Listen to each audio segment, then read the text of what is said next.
thank you. Thank you, Mr. Speaker, and not just for the introduction, but Kurt's done a spectacular job here in the state of Minnesota. I was pleased to be with you earlier in the year in the Capitol with your caucus. Appreciate your leadership. Appreciate your leadership for our team here in Minnesota. We're going to compete for the caucuses here, and we're pleased to have your leadership. We know the grassroots is going to make a huge difference. And I want to thank all the employees here at CAS. Thank you so much for hosting us, not just here, but it was nice to see a bit of a tour. I was kidding on the tour. I've done so many manufacturing tours as a governor. I know where not to stick my finger and where not to turn off the light curtains and all that kind of good stuff along the way. It's great to be with seeing some of the CNC machines and other things that are so important to literally fueling the economy here in Minnesota, but across the great country. So thanks for having us here, and thanks to everybody else, all the friends and supporters of CAS for being here and hearing a little bit about what we want to share today.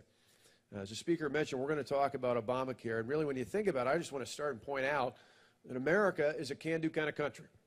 We just got a government in Washington that can't quite seem to get the job done. Washington, as I call it, 68 square miles surrounded by reality. When I think about Washington, I got to tell you, when I talk to people all across this country, people all across America are fed up with Washington.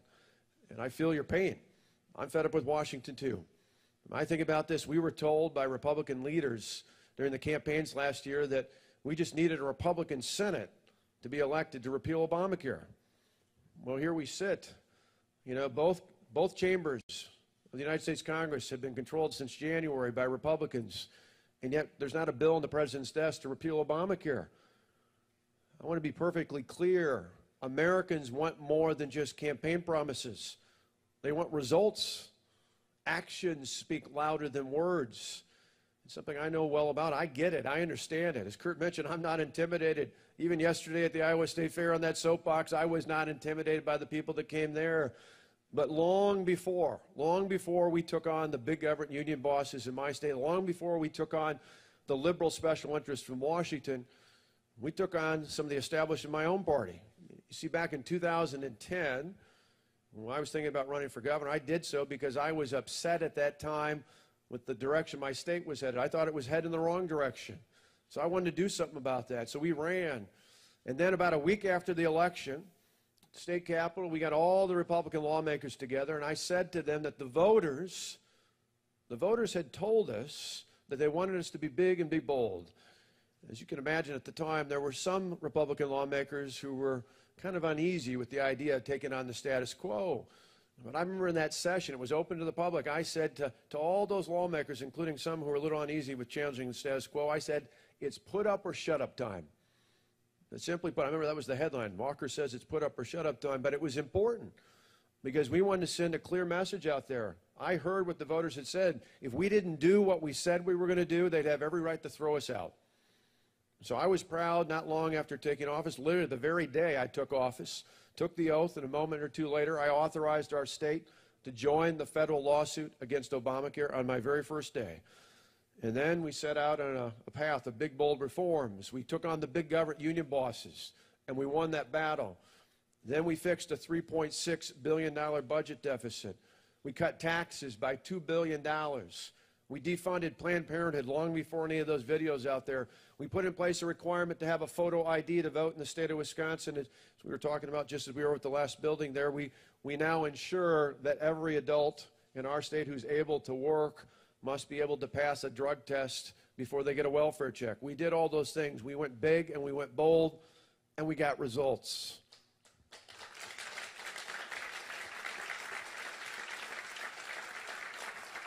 We got results and we took action. In fact, in addition to on that very first day, authorizing the state to join the federal lawsuit against Obamacare, I also, not long after that, turned down a state exchange under Obamacare. And as you mentioned, Mr. Speaker, having looked at Minnesota or Maryland or Oregon, I'm glad, looking at the problems other states have with state exchanges, that I made that decision several years ago.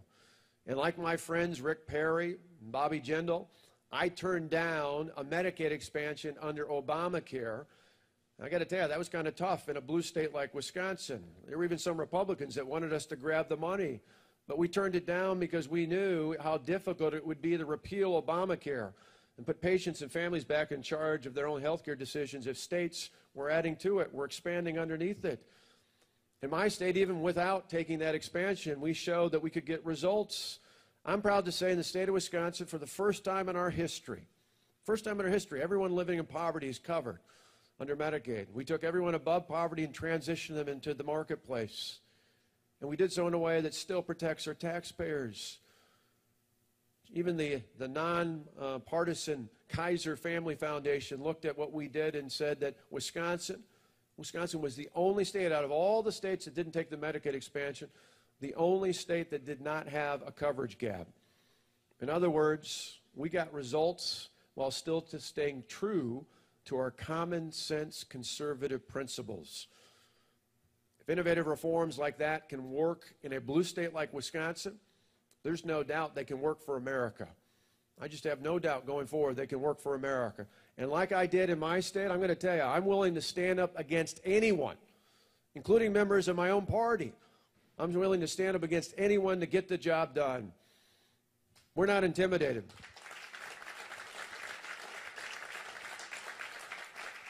We're not intimidated. The reason I say this is because, to me, talk is cheap in the world of politics. In our case, we fought, we won, we got results. We did all that in a state that hasn't gone Republican for president since 1984.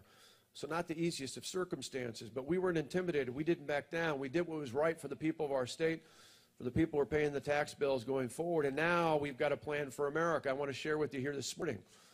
We've got a plan. It's simple to begin with. It's as simple as this. It starts out with the premise that on my very first day as President of the United States, I will send legislation to the Congress to once and for all repeal Obamacare entirely.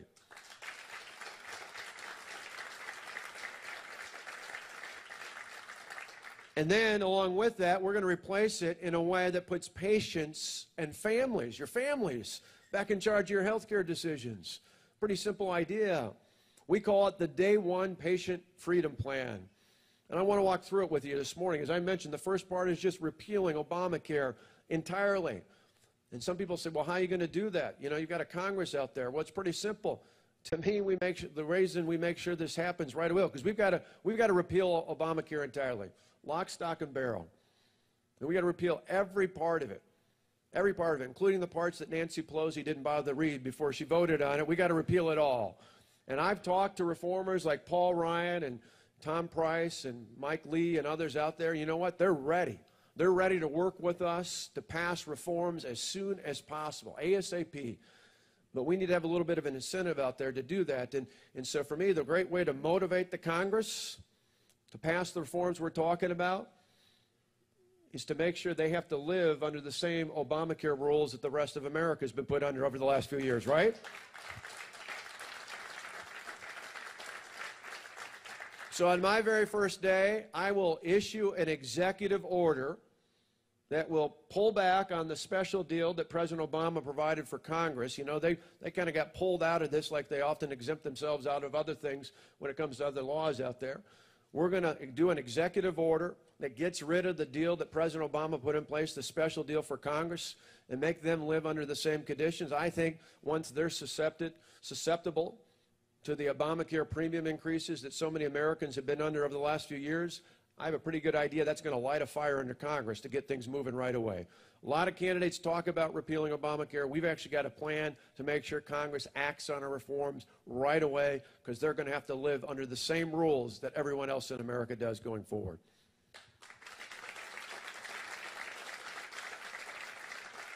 So the next part is, once we get established that we're going to repeal Obamacare in its entirety, the next screen up here will show you what we're going to do.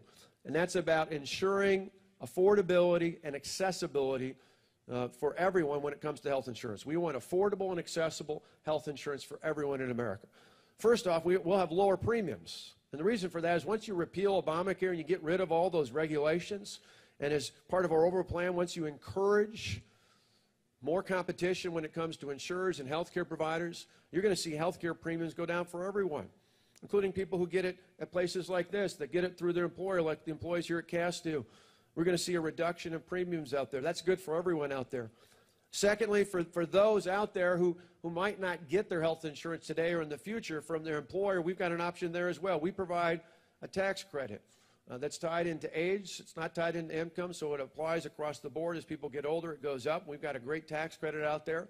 that will help people, no matter whether it's someone who maybe is working part-time and going to school, or maybe somebody else who decides they want to start their own new business, a small business. They're looking for a way to buy health insurance and they don't have it through their employer. This gives them an affordable way, or a way to get an affordable health care plan. Along with that, something we apply for everybody out there, and you all know this at CAS because you've got, as I understand, health savings accounts. We provide, in addition to that, $1,000 of a refundable tax credit to put right into HSAs, to put into health savings accounts. And we lift the limits. We're raising the limits in terms of the contribution limits for both individuals and families to put into health savings accounts. And we allow you to pass it on to your children and other family members. The idea being we want you to be able to control more of your own money.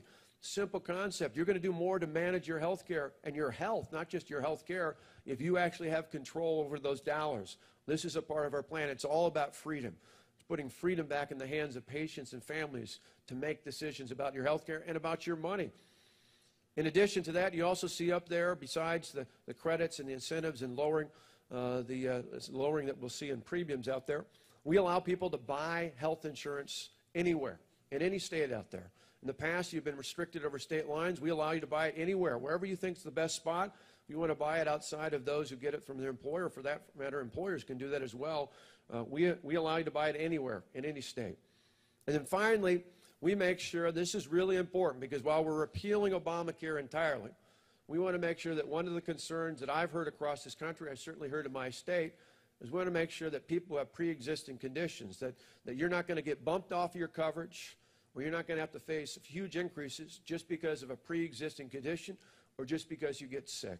That's something we do under this plan to make sure that you as Americans are taken care of. So that's the first phase, ensure affordable and accessible health care insurance options for everyone. The next thing is make health care more efficient, more effective, and more accountable by empowering the states. Two parts of that, real simple. One is send the ability to oversee health care insurance back to the states. So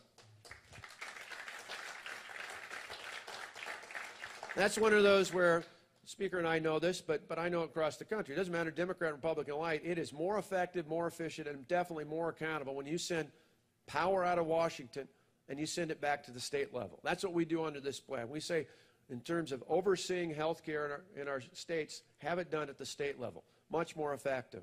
And then on top of that, we want to reform Medicaid. We want to reform Medicaid, and that means fixing it and sending it back to the states. As a governor, I've seen for years, we've tried all different ways of doing that. And as I mentioned, one of the things I'm proud of is even under Obamacare, we were able to find a way to make sure that every person living in poverty, for the first time in my state's history, everyone living in poverty was covered. And we did it without taking the so-called free federal money. Because you see, there is no such thing as free federal money. We're all taxpayers. We're the ones who pay for it out there. But we need to put those abilities to reform and innovate at the state level. Much more effective. If you want to make sure that truly needy people get the care that they need, you need to send that power and responsibility back to the states, where states can be more innovative and where they're more likely to get the job done because they're caring for the people right here in Minnesota, in Wisconsin, in Iowa, in places all across this great country. So part of this is just taking power from Washington and sending it back to the states. The next thing after that is talking about, well, how do we improve things? Well, we increase the quality and choice through innovation. And there's a couple different ways to do that out there. We allow people, consumers, to go out and pool together and purchase health care that way. That's one of your options out there. Could be a group of farmers, group of small business owners, group of individuals out there say, we want another option from the choices we have right now. We allow people to pool their resources and go out there and purchase health care insurance options together. That's what this plan's all about. It's about giving people more freedom. We also put in place incentives for wellness, because we know there's a lot of great employers out there that are working with their employees on wellness programs that actually increase our health. That's beyond just talking about healthcare cost. It's actually improving our health out there. And you do that, you deal with chronic diseases and things of that nature, that actually help lower healthcare cost, as opposed to the alternatives, which we're not there yet, but under Obamacare eventually lead to rationing. We want to go down that path. We want people to live healthier and happier lives, and this allows for employers and others to participate in wellness programs. We also put in place reforms for long-term care services. We reform the process for long-term care. That's particularly important for those of us in the middle class, because there's a whole lot of concern, understandable concern, about financial stability when you think about long-term care needs for your family. And we put in place changes so that you can have more stability and more confidence about long-term, not just for yourself, but for those in your family. And we expand, we allow for more options out there, so that there are more options so that you can provide long-term care in people's homes, not just having to go to certain places, but more options, more abilities to provide long-term care in people's homes going forward. That's something we've heard time and time again. We know it in our own family with folks we've worked with over the years. And then finally, we want to make sure that we provide an incentive for states to pursue lawsuit reform as applies to medical procedures. You see, I want healthcare professionals to go forward with procedures and tests and decisions that are based on medically necessary decisions, not based on trying to avoid the adverse effect of frivolous lawsuits.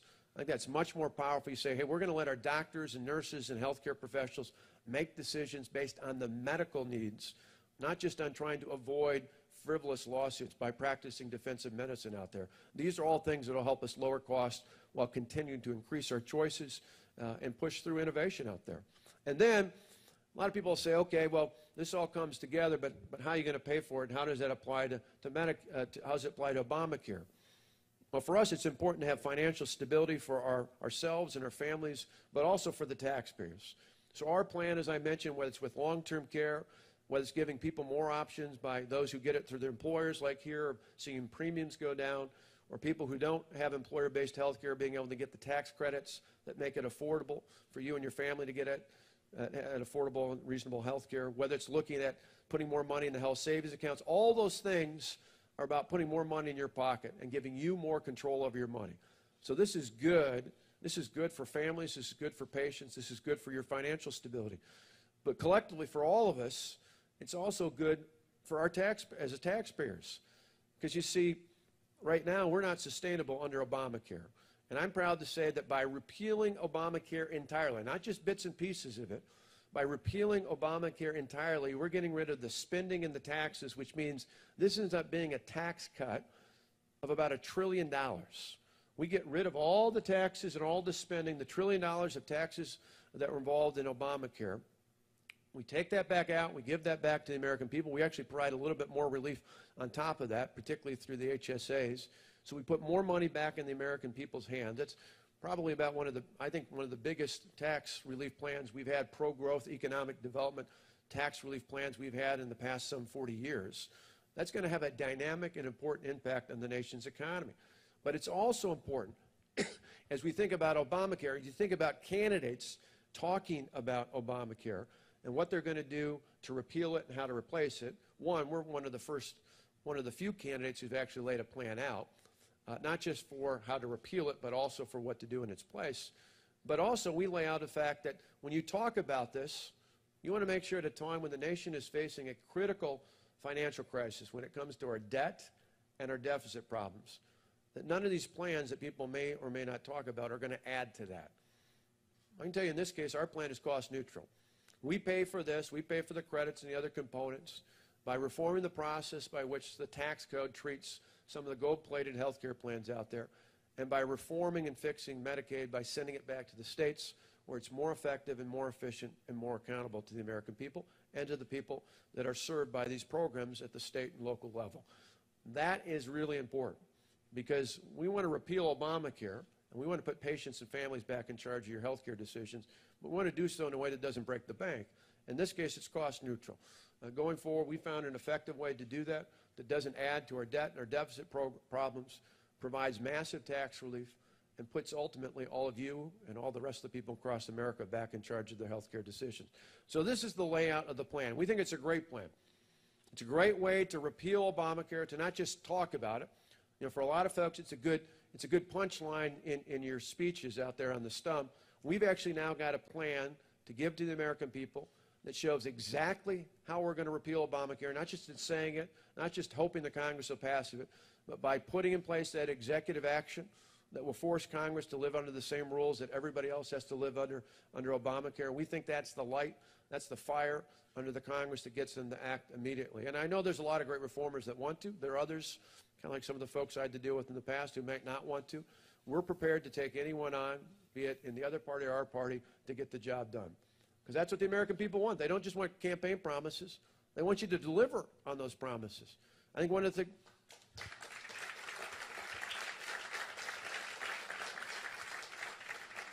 the things that makes us unique in this race, in a field of 17 great Republican candidates, is we don't just talk about things. We fight, we win, we get results, and we do it without compromising our common sense conservative principles. I think now more than ever, particularly when people are frustrated with Washington, that's what people want. And think about the contrast out there. We not only have a plan on the table to get Obamacare repealed, a plan for what we do to put patients and families back in charge of your health care decisions, to give you the freedom to make those decisions and to control your own money going forward. We also have a great contrast with Hillary Clinton. Because think about this. As bad as things have been under Obamacare, they'd only get worse under Hillary Clinton. I mean, think about all the problems we've had with Obamacare, but they came long after Hillary Clinton put this idea out. In the early 1990s, there was Hillary Care, long before there was Obamacare. Some of you too young to remember this, but back in the early 1990s, there was Hillary Care. And even in 2008, in the Democrat primary, Hillary Clinton, as a candidate back then, laid out a plan that included the federal mandate and many of the provisions that are now in Obamacare. And think how well that's worked. You know, we were told under Obamacare that if you like your doctor, you can keep your doctor. That was PolitiFact's Lie of the Year nationally. Think about over all that time how many people have been dumped off of their health care insurance by their employer because of the pressures under Obamacare. Think about how premiums for many have gone through the roof. Kurt, you talked about some of the folks here who've lost coverage or seen premiums going up. Think about how many of us were told that this wasn't a tax, and yet we see the tax burden that's implied on this, both for individuals and for employers out there. Think of all the things that have been problematic about Obamacare. They only get worse under Hillary Clinton, because Hillary Clinton had a much bigger vision and a much bigger goal than just what we see under Obamacare. And so voters in America, here in Minnesota and across this country, will have a clear choice next November. And I want to be that nominee who lays out a clear contrast. It says not just that we're against Obamacare, but here's what we're for, and here's how we make it happen, and here's how it's driven in a way that's about your freedom. It's not about more government. It's about getting government out of the way and putting freedom into your hands and the hands of the American people, putting freedom back into your hands and the hands of you and your families going forward. That's what this is all about. It's all about freedom. So if you want a candidate who's going to do something about Obamacare, who's actually going to get the Congress to repeal it, who's going to get the Congress to pass reforms, who's going to put in place reforms that actually put you and your families back in charge of your health care decisions, that let you control your money, you control your freedom going forward, then I'm your candidate. Because you see, 4 years ago, just like we thought about a little bit yesterday at the State Fair in Iowa, we took on over 100,000 protesters. We took on the big government union bosses. We took on the liberal special interests from Washington who spent all sorts of money and time and resources to take us out. And yes, we even took on some in our own party early on to say the voters of my state back then, back in 2010, sent a clear message. They were willing to make a change because they wanted big, bold reforms and they wanted results, and that's exactly what we gave them. If you give me a chance as your president, we'll make sure we don't just talk about things. We fight, we win, we get results, and we do it without compromising our common sense conservative principles out there. I think that's the difference in this race. And I appreciate you all coming out here today and listening to me because, as I mentioned at the beginning, there's a lot of people I meet across America who are just as frustrated, who are just as angry with Washington and even some of the Republican leaders in Washington as I am. But if it was just about anger, people would have checked out.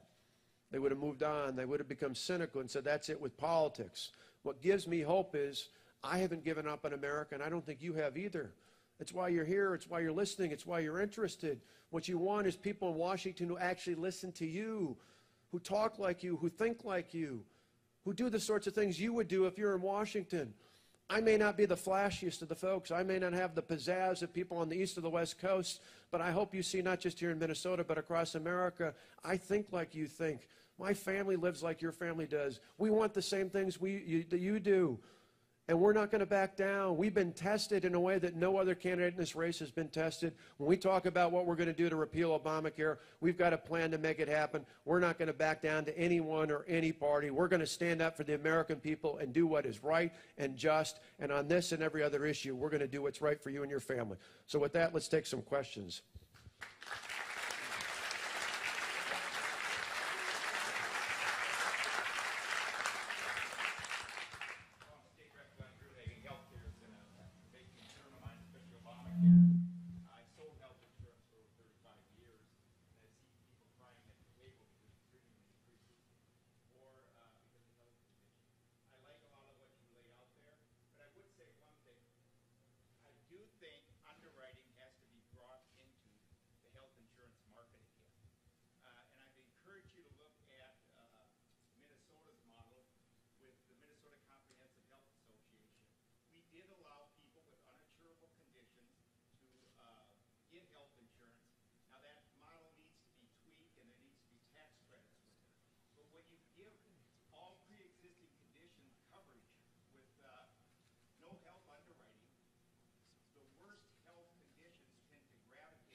No, and a great point. And in fact, in Wisconsin, we had a similar program called HERPS, the high-risk insurance program out there. And unfortunately, in Obamacare, it forced us out of that.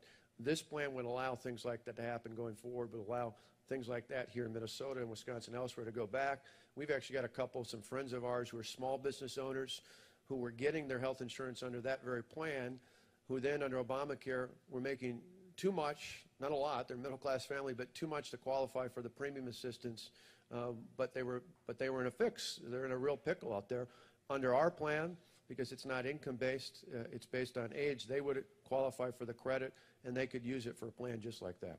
So it ties in. I think you're dead on, and it's exactly the sorts of things we envision with this plan.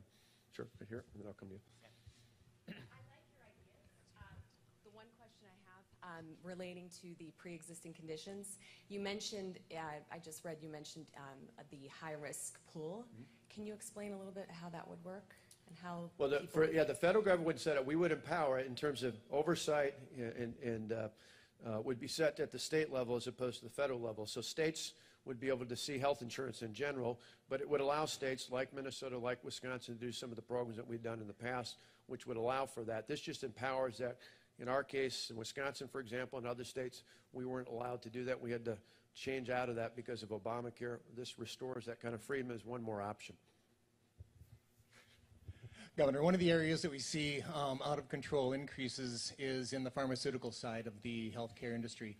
What do you see that we could do to change the way that, is there a happy medium that could still encourage innovation, yet at the same time cut back on some of the crazy costs that we're seeing for new drugs?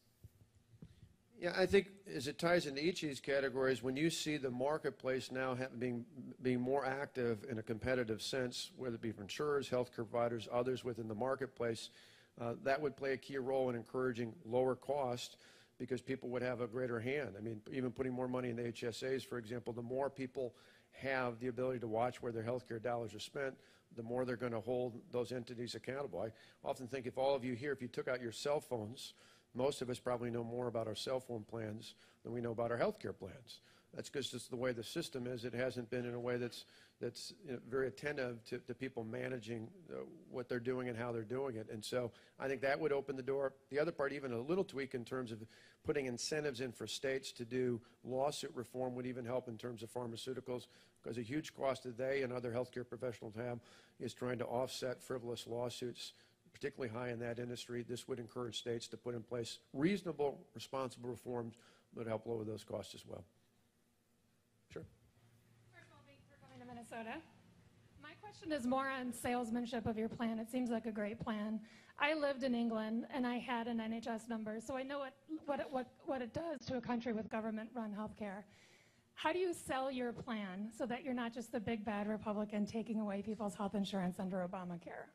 Well, I think the one thing that has been interesting in the last few years, because I was out front in this, like I said, I came out against this when I ran in 2010. It was part of my frustration. It's why literally moments after I took my oath, I turned to my Attorney General, or the Attorney General of Wisconsin, and gave him the authorization to join the federal lawsuit against Obamacare, and it's why I took the other actions on not doing the state exchange and not doing the Medicaid expansion under Obamacare.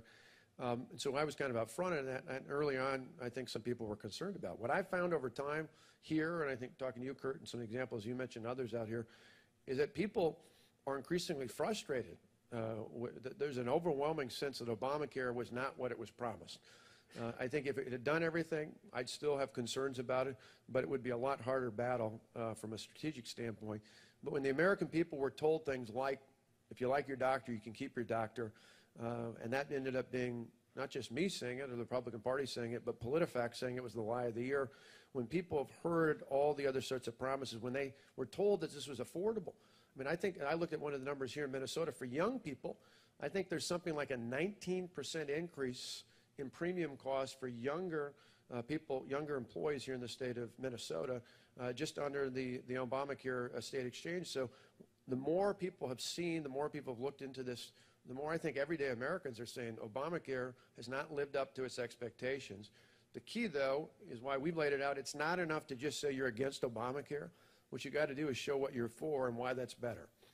Why this is a better alternative is that, one, it cares for people with pre-existing conditions. It helps people who don't get their health insurance from their employer. It allows for those high-risk pools and components like that. It allows for farmers and small business groups and others to pool together and purchase their health insurance. It provides for all these great options, but it doesn't dictate it through the government. That's the difference. Ours is about freedom. I think in general, not just when it comes to this health care plan, but overall, the contrast between me and Hillary Clinton is pretty simple. Hillary Clinton believes in a top-down approach of government that will tell you what to do, when to do, and how to do it. That's what we get out of Washington. We get more of the same out of her. It may be even worse than what we've got under President Obama. In contrast, I believe you grow the economy from the ground up in a way that's new and fresh, organic and dynamic, that says as long as you don't hurt the health and safety of your neighbor, go out and start your own career, build your own life, start your own business, do whatever you want. That's freedom, and I think most Americans out there still fundamentally believe in that essence of freedom, that they want a more free and prosperous country, and they want leaders who understand and recognize that sense that it's all about personal freedom. Now, do we want to help our neighbor who's in a little bit of trouble?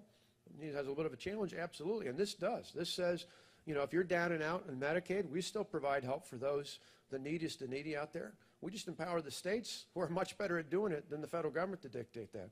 We say to folks who maybe are in a position where they just started a company, they left the company and said, I'm going to start out my own. I'm going to take that risk, but I don't have access to health insurance. This gives you a tax credit to say, we're going to help you with that, but we're going to let you choose where you take those dollars. And if you want to start along with that, tap into a HSA, a health savings account, we're going to let you take that money. And eventually we're going to allow you to pass it down to your children and other family members, because for us it's all about freedom. That's why we call it the Patient Freedom Plan, because it's really about putting freedom, giving you back the freedom that's endowed in the first place by the one above, by God. It's something that's been laid out in our Constitution, but all too often the federal government's taken too much of it away. So I think in the end the point is to say Obamacare has failed America overall. It's failed individual after individual. Yes, there are some who can point to successes, but we can point to a better alternative with this plan that isn't about a federal mandate. It isn't about more federal government. It isn't about $1 trillion more in taxes. It's about giving you your money and your power back to control your own life. Sure. Governor, under Obamacare, we've seen a lot of oppression of religious freedom. We've seen Hobby Lobby go to the Supreme Court, Conestoga Wagon, the Little Sisters of the Poor. We've seen all these lawsuits, nonprofits, individuals, closely held companies. What does this plan do to hopefully eliminate that? Well, in this case, again, it puts the power back in your hands or anybody else out here to make healthcare decisions about you and your family. So it's something where it gets the government mandates out, it gets the government dictates out, and it says, here's where you can spend your money. You can spend it particularly if, for someone, like I said, who's not getting health insurance from their employer, can take it and go out and spend it that way. But it eliminates all the mandates that were part of Obamacare. So it's really ultimately about freedom. In the larger sense, people have asked me about this before, I believe the Constitution of the United States protects our religious freedoms. I don't believe we have a freedom from religion. I believe we have a freedom of religion. Whether you're Christian or Jewish or Hindu, any others out there, that's something incredibly important for us to protect. It's why our founders were so focused in the Bill of Rights about making sure religious freedoms were a part of that, because they were oppressed in other parts of the world. So that's important far beyond just this plan in healthcare, is to make sure the next president recognizes that and not just talks about it, but has an administration and a cabinet that defends that right every single day.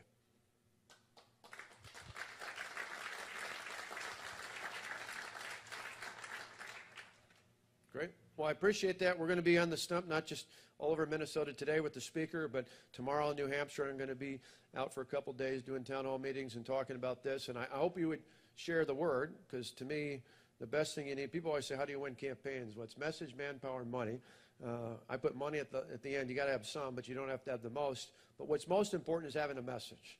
And then the manpower is really men and women out there, grassroots level, sharing the message out there. So if nothing else, you can be an echo chamber to pass the word on to others about what we talked about here today. We're gonna have more of these things coming in the next couple of weeks about different issues along the way, because we really want to show people, if you want to get things done, you got to have a plan. We had a plan when we came in. We started working on that plan before the election. We were working on it very specifically between the election and the day I took the oath of office. And that's why we acted on things so quickly just across the river, just across the St. Croix over in Wisconsin, was because we had a plan. We were ready to go. We weren't just talking in campaign rhetoric or promises. We actually knew that in the end, in a blue state like mine, which you all can relate to, in a blue state like mine, if I didn't do what I said I was going to do, the voters would have every right to throw me out, and they very much would have. But I've won 3 times in 4 years, not only with Republican support, but with independents, almost 11, 12-point margin amongst independents, and yeah, maybe even a few discerning Democrats. Because in the end, what I think Americans want more than ever, and they want particularly out of Washington, is they want people who are going to stand up and boldly tell them what they're going to do during the campaign, which is part of what we're doing here today. And then they want the confidence to know that that person, that candidate, is actually going to follow through on those promises once they're in office. You may look at my record and you may say, I like some things and I don't like others. Hopefully you like more than not, but you may not like everything. You may like it all. But the one thing I hope people see, that even for those who don't approve with everything I've ever done, the one thing you'll never doubt is that I'm going to do what I've said I'm going to do. And for me, my interests have always been pure. The reason Tonette and I decided to run for governor in the first place many years ago was not just because we were mad and upset that our state was heading in the wrong direction. We were particularly upset because we got 2 boys growing up there, Matt and Alex. And for Matt and for Alex, it was worth it along the way. I'm glad that's the reason why we ran, because when we had the 100,000 protesters, when we had the death threats, when we had the pushback, when we had the recall, when we were targeted again last year as the #1 target in America by many of these liberal groups, it was worth it. Because in the end, it wasn't about a title or position. It was about making sure that for Matt and for Alex and for all the other sons and daughters like them, for all those others who are yet to be born, that they would grow up in a state even greater than the one we grew up in. Now, to me, more than ever, in this country, when people ask, why are you doing this? Why are you laying out these plans? Why are you going through all this hassle? It's for the same 2 reasons. It's for Matt and for Alex and for each of your sons and daughters, for all your grandsons and granddaughters, nieces and nephews, and those yet to be born. For me, it is worth it. It's worth it not just to run, but it's worth it to see those promises follow through to action. And that's why I think now more than ever we need someone from outside of Washington, a new fresh face, someone who's proven that they can actually do what they say they're going to do. That's exactly what you'll get from me if you elect me as your next president. I'd ask for your vote. I'd ask for your support. Most of all, I ask for your prayers. Thanks so much.